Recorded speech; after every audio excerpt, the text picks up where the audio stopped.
కాసేపట్లో BC quota అంశంపై హైకోర్టులో విచారణ ప్రారంభం కానుంది. బీసీ రిజర్వేషన్లను పెంచుతూ జారీ చేసిన జీవో 9పై దాఖలైన అన్ని పిటిషన్లను chief justice Aparesh Kumar Singh, justice GM మొహియుద్దీన్లతో కూడిన డివిజన్ బెంచ్ వాదనలు విననుంది. సర్కార్ జీవోకు అనుకూలంగా, వ్యతిరేకంగా ఇంప్లీడ్ పిటిషన్లు పెద్ద సంఖ్యలో దాఖలయ్యాయి. అన్నింటినీ కలిపి 12 గంటల 30 నిమిషాలకు విచారిస్తామని చెప్పింది ధర్మాసనం.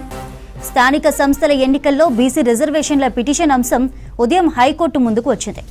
రిజర్వేషన్ల పెంపు జీవోను సవాల్ చేస్తూ దాఖలైన పిటిషన్లపై వాదనలు జరిగాయి.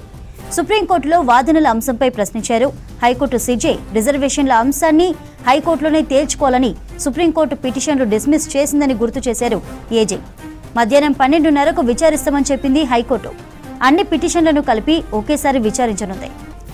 ఎన్నికల్లో బీసీలకు రిజర్వేషన్లు కల్పిస్తూ ప్రభుత్వం జారీ చేసిన జీవో 9ని సవాల్ చేస్తూ పలువురు పిటిషన్లు దాఖలు చేశారు. జీవోను సమర్థిస్తూ తమకు ప్రతివాదులుగా చేర్చాలంటూ పలువురు ఇంప్లీడ్ పిటిషన్లు దాఖలు చేశారు. బీసీ కోటాకు వ్యతిరేకంగా రెడ్డి జాగృతి తరపున పిటిషన్ దాఖలైంది. రెడ్డి జాగృతి తరపున వాదనలు వినిపించనున్నారు మయూర్ రెడ్డి.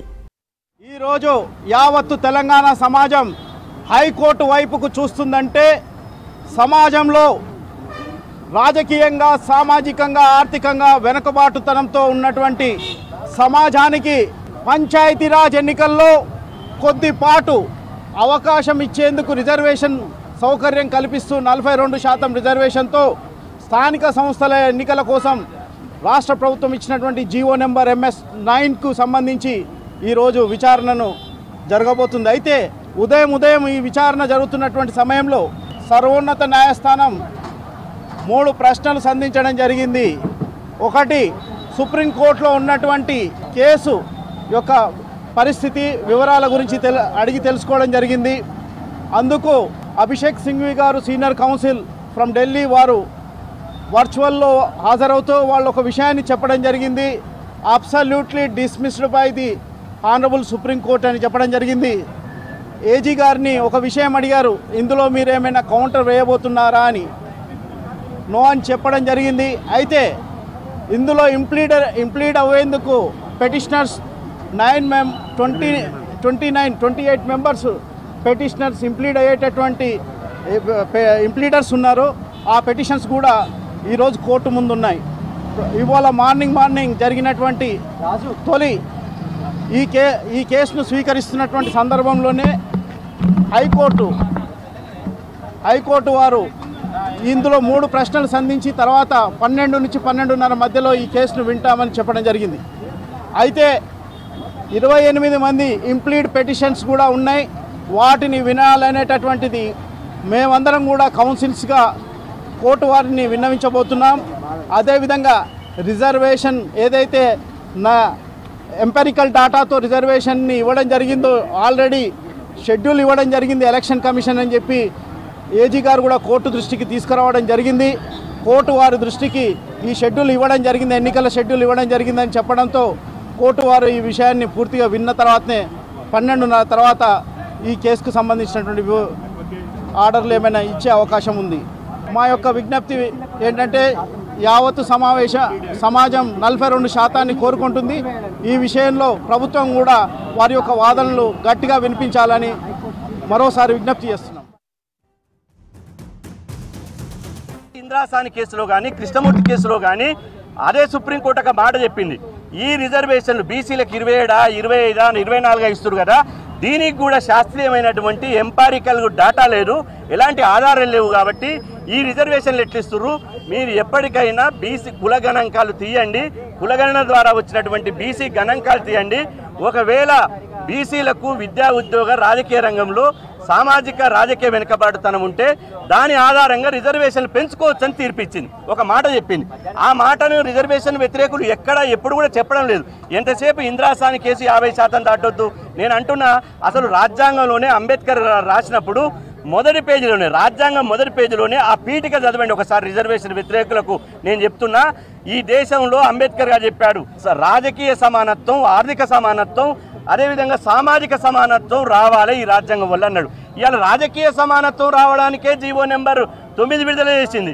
ఆ జీవో నెంబర్ 9 విడుదల చేస్తే ఇవాళ ఎందుకు మీరు అన్యాయంగా మేము తినే కంచంలో మన్ను వస్తున్నారు, మా నోటికాడి ముద్ద గుంజుకుంటున్నారు? మీకు రిజర్వేషన్లు అగ్రకులాలకు రిజర్వేషన్లు పెట్టినప్పుడు మాత్రం ఇవాళ 50% సీలింగ్ కనపడదు. బీసీలకు రిజర్వేషన్లు పెట్టినప్పుడు మాత్రమే 50% సీలింగ్ గుర్తొస్తుందా? కాబట్టి 50% సీలింగ్ అనేది ఇప్పుడు లేదు, భారతదేశంలో ఇప్పుడు లేదు. కులగణన జరగకముందు 50% సీలింగ్, కులగణన జరిగిన తర్వాత 50% సీలింగ్ లేదు అనే విషయాన్ని దయచేసి అర్థం చేసుకోవాలి. సో ఇవాళ పార్టీలకు అతీతంగా బీసీ బిడ్డలంతా పోరాటం చేయాల్సిన సమయం ఆసన్నమైంది. కానీ రాజకీయాల కోసమే, వాళ్ళ పార్టీ ఎజెండాల కోసమే బీసీలంతా కూడా నోరు మూసుకొని ప్లాస్టర్ వేసుకొని ఏమాత్రము ప్రయత్నం చేయకుండా ఉండడాన్ని నేను తీవ్రంగా ఖండిస్తున్నాను. భారతీయ జనతా పార్టీ ఒక వైపు నుంచి మేము మద్దతు చెప్తున్నామని తెలియజేస్తూ, మరి పార్టీ ప్రెసిడెంటు స్వతహాగా అడ్వకేట్ ఇంప్లీడ్ అవ్వచ్చు, ఎందుకు ఇంప్లీడ్ అవ్వలేదని చెప్పేసి ఈ సందర్భంగా నేను అడగదలుచుకున్నాను. బీఆర్ఎస్ పార్టీ అయితే పూర్తిగా రిజర్వేషన్లకు విరుద్ధము, వ్యతిరేకము అనే విధంగా వాళ్ళు తీసుకున్నటువంటి స్టాండు తెలంగాణ సమాజం గమనించాలని తెలియజేస్తున్నాం. ఉత్పత్తి వర్గాలు ఉత్పత్తి చేయడమే మా ధర్మమా, మీకు సేవలు చేయడమే మా బాధ్యతనా, ఇదేనా మాకు ఇచ్చినటువంటిది ఈ సమాజము? డెమోక్రటిక్ కంట్రీలో డెమోక్రటిక్గా బతకాలని చెప్పినటువంటి దాంట్లో బానిసత్వాన్ని మీరు చెప్పదలుచుకున్నారా అని చాలా నీట్గా చెప్పడం జరిగింది. కాబట్టి అల్టిమేట్గా నిన్నటి నుంచి ఇప్పటి వరకు జరుగుతున్నటువంటి, నేను కొద్దిమంది న్యాయ నిపుణులతో మాట్లాడినటువంటి సందర్భంలో వాళ్ళు ఇచ్చినటువంటి హోప్స్ ఒక్కటే, 100% ఈ బిల్లు పాస్ అవ్వబోతుందని చెప్పడం జరుగుతుంది. కాబట్టి రేవంత్ అన్న చేసినటువంటి ఈ మంచి పనికి, బీసీ వర్గాల కోసం తను చేసినటువంటి ఆలోచనను ఈ రాష్ట్రంలో తన సామాజిక వర్గంలో ఉన్నటువంటి కొద్దిమంది చేసిన కుట్రలకు రేవంత్ అన్న చేసినటువంటి ఒక మంచి పనిని నీరుగారే ప్రయత్నం జరగబోతుంది. కాబట్టి అలాంటి విషయాలు ఏమైనా ఉంటే మీరు వెనక్కి తగ్గాలని ఈ సందర్భంగా గుర్తు చేస్తున్నారు. కాంగ్రెస్ పార్టీ కావచ్చు, కాంగ్రెస్ ప్రభుత్వం కావచ్చు, తెలంగాణ రాష్ట్రంలో టీజేఎస్ కావచ్చు, బీసీ సంఘాలు కావచ్చు, తెలంగాణ రాష్ట్రంలో అడ్వకేట్లంతా కూడా బీసీ రిజర్వేషన్ పెరగాలని చెప్పేసి హైకోర్టులో ఇంప్లీడ్ అయితే ఇప్పటి వరకు బీఆర్ఎస్ పార్టీ నుంచి, భారతీయ జనతా పార్టీ నుంచి ఏ ఒక్క నాయకుడు కూడా ఇంప్లీడ్ కాకుండా బీసీ రిజర్వేషన్ పెరిగే అంశంలో Bharatiya Janata party, BRS party ద్వంద్వ నీతి ప్రదర్శించడం చాలా స్పష్టంగా కనపడతా ఉంది. కాబట్టి ఖచ్చితంగా కాంగ్రెస్ ప్రభుత్వం తీసుకొచ్చినటువంటి 42% రిజర్వేషన్ హైకోర్టులో గెలుస్తుందనే పూర్తి విశ్వాసంతో ఉన్నాం. ఇప్పటికైనా రాష్ట్రంలో ప్రజలంతా కూడా గమనించాలా, BRS party, Bharatiya Janata party only రాజకీయం మాత్రం చేస్తూ బీసీ బిల్లుకు అసెంబ్లీ మాత్రం మద్దతు ఇచ్చి హైకోర్టు విషయానికి వచ్చినప్పుడు కోర్టులో ఉన్న అంశం విషయంలో మాత్రం భారతీయ జనతా పార్టీ ప్రధానంగా మోసం చేసే ఉద్దేశంతో ముందుకు పోతా ఉన్నాయి. కాబట్టి బీసీ సమాజంతో గమనిస్తూ ఉండాలని చెప్పేసి కోరుతా ఉన్నాం.